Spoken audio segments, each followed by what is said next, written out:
Hello बच्चों, कक्षा 9 की हिंदी व्याकरण में एनसीईआरटी में आपका आता है वाक्य के भेद अर्थ के आधार पर। तो वाक्य किसे कहते हैं आपको पता है, शब्दों की एक समूह को जिसका कि कोई निश्चित अर्थ निकल रहा हो वाक्य कहते हैं। इसके कई प्रकार होते हैं अर्थ के आधार पर, कैसे उसके अर्थ निकलते हैं उसके आधार पर इसके 8 भेद होते हैं। याद रखिए, गिनती और नाम याद रखिए कौन कौन से। संदेहवाचक, निषेधवाचक, निषेधात्मक, प्रश्नवाचक, आज्ञावाचक, संकेतवाचक, विस्मयादिबोधक, विधानवाचक और इच्छावाचक। अभी हम एक एक करके पढ़ेंगे, बहुत आसान है। आप शब्दों वाक्यों को देख करके ही पहचान जाएंगे कि कौन सा वाक्य। संदेहवाचक, नाम से ही समझ में आ रहा हो, जहां संदेह हो। तो जिन वाक्यों में संदेह का बोध होता है उन्हें संदेहवाचक कहते हैं। यानी हम कह सकते हैं कि ऐसा वाक्य जिसमें कि आप 100% श्योर नहीं है, 100% होने के कोई शक है आपको कि वाक्य क्या जो काम है वो पूरा होगा कि नहीं होगा, कोई संदेह है, तो वहां पर संदेहवाचक वाक्य होता है। जैसे उदाहरण के लिए देखिए, आज बहुत तेज बारिश हो सकती है। अभी हो सकती है, हो रही है नहीं लिखा गया, हो सकती है मतलब हो भी सकती है, नहीं भी हो सकती, तो संदेह है यहाँ पर। तो यहाँ पर संभावना है जहां पर, वहां संदेहवाचक हो। कुछ और उदाहरण देखिए, शायद आज राम रावण का वध करेगा। शायद, जहां शायद लगा है मतलब अभी कंफर्म नहीं है। संभवतः वह सुधर गया, लगता है वो सुधर गया होगा। संदेह है, पक्का नहीं है। शायद मोहन मान जाए, शायद मोहन माना है कि नहीं, मानेगा कि नहीं पता नहीं। शायद वह अभी तक नहीं पहुंचा है, लगता वो अभी पहुंचा नहीं है। शायद, पता नहीं है। क्या वह यहाँ आएगा, आ गया, मतलब आ गया है, हम पूछ रहे हैं, हमें पता नहीं है, तो हमें संदेह है। क्या उसने काम कर लिया, यहाँ पर संदेह है। तो कर लिया कि नहीं कर लिया, यहाँ संदेह है। तो इस तरह के वाक्य जहां पर संदेह होता है वहां संदेहवाचक वाक्य होते हैं। दूसरा है निषेधात्मक वाक्य। निषेधात्मक नाम से ही समझ में आ जाएगा, जहां नहीं, ना, नो आया हो, जहां नकारात्मक भाव हो वहां निषेधात्मक। जिन वाक्यों में किसी काम के ना होने या ना करने का बोध हो वो निषेधात्मक वाक्य।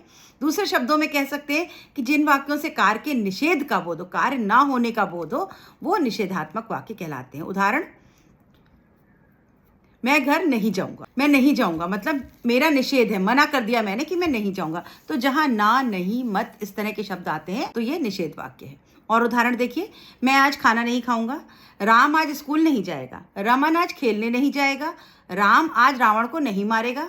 रावण आज सीता का अपहरण नहीं करेगा। बसंती गब्बर के सामने नहीं नाचेगी। आज वह फिल्म टीवी पे नहीं आएगी। आज हम घूमने नहीं जाएंगे। तो ना, नहीं, नहीं, ना, ये मत इस तरह के शब्द आते हैं। तो वो कौन से वाक्य हैं, निषेध वाक्य हैं। फिर प्रश्नवाचक वाक्य, जहां पर प्रश्न हो वो प्रश्नवाचक। इसमें नाम से ही पता चल रहा है कि प्रश्नों से संबंधित है। अतः जिन वाक्यों में कोई प्रश्न किया जाए या किसी से कोई बात पूछी जाए उन्हें प्रश्नवाचक वाक्य कहते हैं। इन वाक्यों में किसी वस्तु या व्यक्ति के बारे में प्रश्न पूछकर उसकी जानकारी प्राप्त करने की कोशिश की जाती है। ध्यान रखने योग्य बात क्या है कि प्रश्नवाचक शब्द के वाक्य के बाद प्रश्नवाचक चिन्ह अवश्य लगता है। बिना प्रश्नवाचक चिन्ह के प्रश्नवाचक वाक्य पूर्ण या शुद्ध नहीं कहा जा सकता। कुछ उदाहरण देखिए, तुम स्कूल कब जाओगे। अब यहाँ पता चल रहा है और प्रश्नवाचक चिन्ह लगाए कि उससे पूछ रहे तुम कब जाओगे। मैं जानकारी चाहता हूँ कि तुम कब जाओगे, अभी जाओगे, कल जाओगे, सुबह जाओगे, रात में जाओगे। और उदाहरण देखिए, तुम कौन से देश में रहते हो। राम रावण का वध कब करेगा। बसंती कब नाचेगी। हनुमान भगवान संजीवनी लेने कब जाएंगे। यह फिल्म कब खत्म होगी। तुम क्या खाना पसंद करोगे। तो प्रश्न पूछ के अगर हम कोई जानकारी लेना चाहते हैं और प्रश्नवाचक चिन्ह लगाए तो ऐसे वाक्यों को प्रश्नवाचक वाक्य कहते हैं। आज्ञावाचक, बिल्कुल क्लियर, जिसमें कोई आज्ञा दी जाए, जहां आज्ञा, प्रार्थना, उपदेश आदि का ज्ञान होता है। जब कुछ हम किसी अधिकार के साथ किसी को कुछ करने को कहते हैं तो वो आज्ञावाचक वाक्य होता है। दूसरे शब्दों में ऐसे वाक्य जिनमें आदेश, आज्ञा या अनुमति का पता चले। आज्ञा, आदेश और अनुमति। आज्ञा दी, ऐसा करो। आज्ञा, आदेश दिया, बिल्कुल ऐसा करो। अनुमति, हमने अनुमति, ठीक है आप ये कर सकते हैं। तो ये इस तरह के वाक्य जो है वो आज्ञावाचक में आते हैं। उदाहरण देखो, यह पाठ तुम्हें पढ़ना होगा। मतलब ये आज्ञा है, आदेश है मेरा, ये पाठ तो तुमको पढ़ना ही होगा। तो यहाँ पर आपका आदेशवाचक या आज्ञावाचक वाक्य है। और उदाहरण देखिए, वहां जाकर बैठिए। हमने जगह बता दी, आप वहां बैठिए। कृपया अपनी मदद स्वयं करिए। आज्ञा है, आदेश है, मैं आपकी मदद नहीं करूंगा, हेल्प योरसेल्फ। कृपया अपनी मदद स्वयं करिए। कृपया शांति बनाए रखें, आदेश दिया गया। कृपया बैठ जाइए, यहाँ पर रिक्वेस्ट है लेकिन आदेश है, शांत हो जाए, बैठ जाए। कृपया शांति बनाए रखें, तुम वहाँ जा सकते हो, तो आपको ऑर्डर अनुमति दे देगी, ठीक है तुम वहाँ जा सकते हो। बच्चे आके पूछते हैं मैम वॉशरूम जाएं, हाँ जा सकते हो, तो ये क्या है, आज्ञावाचक, आपको आज्ञा मिल गई, अनुमति मिल गई। तो जहाँ आज्ञा हो, आदेश हो, अनुमति हो, वहाँ पर आज्ञावाचक। संकेतवाचक वाक्य, जिन वाक्यों में शर्त का बोध होता है, यानी एक क्रिया का होना दूसरी क्रिया पर निर्भर होता है, उन्हें संकेतवाचक वाक्य कहते हैं। ये थोड़ा सा ट्रिकी है, इसमें दो बातें एक दूसरे पर निर्भर होती हैं, ये होगा तो ये होगा, ये होगा तो ये होगा। जब ऐसी कोई बात हो, कोई शर्त हो, तब उसमें संकेतवाचक होता है। इसमें एक क्रिया दूसरी क्रिया पर निर्भर होती है, ऐसे वाक्यों को संकेतवाचक वाक्य कहते हैं। पहचानना बहुत कठिन नहीं, इसमें दो वाक्य होते हैं, दोनों एक दूसरे पर निर्भर होते हैं। जैसे उदाहरण के लिए, अगर आज तुम जल्दी उठ जाते तो स्कूल के लिए लेट नहीं होते। तुम स्कूल के लिए लेट क्यों हुए? क्योंकि तुम देर से उठे थे। तो अगर तुम जल्दी उठ जाते तो तुम स्कूल के लिए लेट नहीं होते। तो एक बात जो है वो दूसरी बात पर निर्भर हो रही है। तो यहाँ पर कौन सा वाचक वाक्य है? संकेतवाचक। एक आध उदाहरण और देखिए, अगर हम थोड़ा और तेज चलते तो बस नहीं छूटती। बस छूट गई है, क्यों? क्योंकि हम धीरे चले। तो अगर थोड़ा और तेज चलते तो बस छूटती नहीं। तो यहाँ संकेत है कि अगर तुमने ये किया होता तो ये हो जाता, अगर तुम ये कर देते तो तुम ये हो जाता। इस तरह के वाक्य होते। अगर तुम समय बर्बाद नहीं करते तो तुम्हारा ये हाल नहीं होता। यदि परिश्रम करोगे तो अवश्य सफल होगे। एक बात दूसरे पर डिपेंडेंट है। सफलता किस पर निर्भर है? परिश्रम पर। पिताजी अभी आते तो अच्छा होता। क्या अच्छा होता? अच्छा क्यों होता? कब होता? जब पिताजी आते। तो एक बात दूसरे पर निर्भर है। अगर तुम परिश्रम करते तो आज सफल हो जाते। अगर बारिश अच्छी होती तो फसल भी अच्छी होती। फसल का अच्छा होना किस पर निर्भर है? बारिश पर। तो जब कोई एक बात किसी दूसरी बात पर निर्भर हो, कोई एक क्रिया दूसरी क्रिया पर निर्भर होती है, तो वहां पर संकेतवाचक वाक्य होता है। थोड़ा सा समझने की बात है, लेकिन आप एक दो अभ्यास कार्य के लिए उदाहरण पढ़ेंगे तो आपको समझ में आ गया आएगा। यहाँ मुझे उम्मीद है अभी समझ में आ गया होगा। अब है विस्मयादि बोधक, जहां पर आश्चर्य हो जाए, कोई आश्चर्य का भाव हो जाए, विस्मय हो जाए, तो वहां पर विस्मयादि बोधक वाक्य कहते हैं। इसमें कौन कौन से भाव आते हैं? आश्चर्य, शोक, घृणा, अत्यधिक खुशी, स्तब्धता, बिल्कुल स्टन रह गए हम। तो ऐसे वाक्य को विस्मयादि बोधक कहते हैं। और इसकी पहचान क्या है? एक्सक्लेमेटरी मार्क लगता है बच्चों। इन वाक्यों में जो शब्द विस्मय के होते हैं उनके पीछे विस्मयादि सूचक चिन्ह लगता है, यानी एक्सक्लेमेटरी मार्क, डंडा और नीचे डॉट।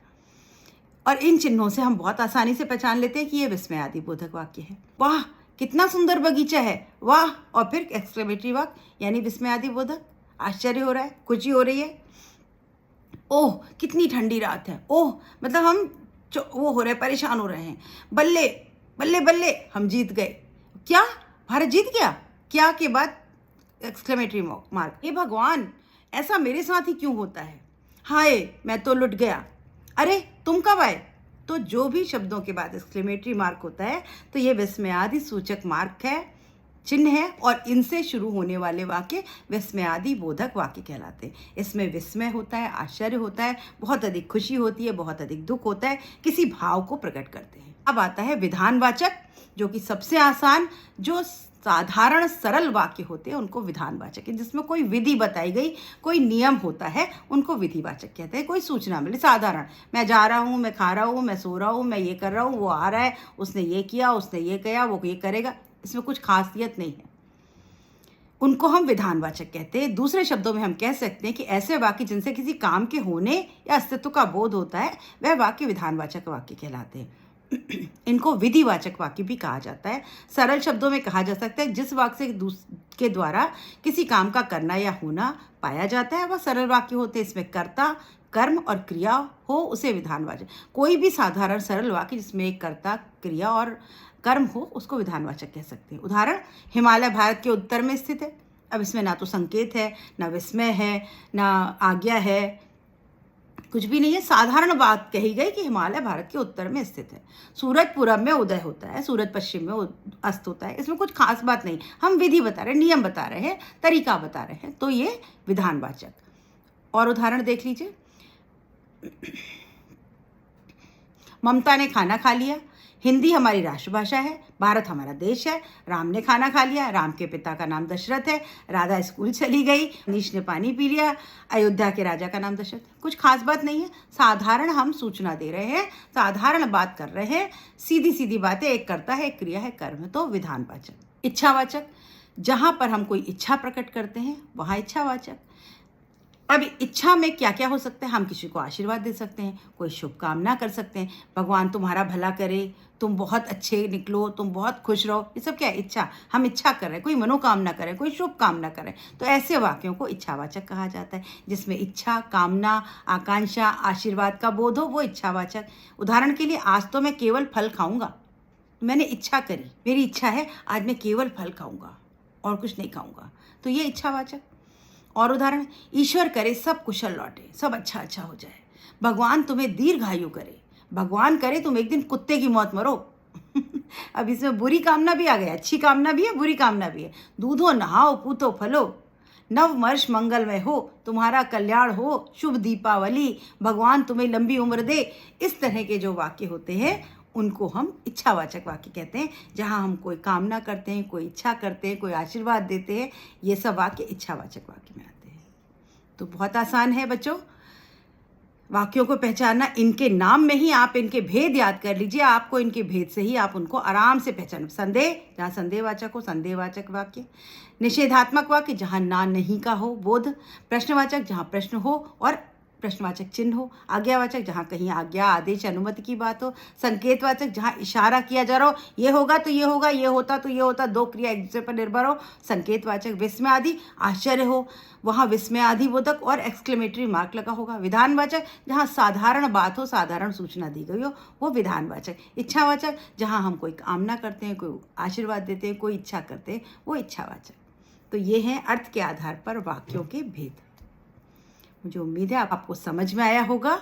नहीं समझ में आया तो वीडियो को रिपीट करके देखिए बच्चों, और इसके सभी उदाहरणों को पढ़िए। और इसके अभ्यास के लिए आप अपनी किताब में जितने भी वाक्य दिए हों सबको बस रीडिंग कर डालिए, तो आपको ये पूरी तरह से तैयार हो जाएगा आपका। मिलते हैं अगले वीडियो में, तब तक चैनल को लाइक शेयर सब्सक्राइब करिए और अपने दोस्तों के साथ शेयर करिए। Good bye.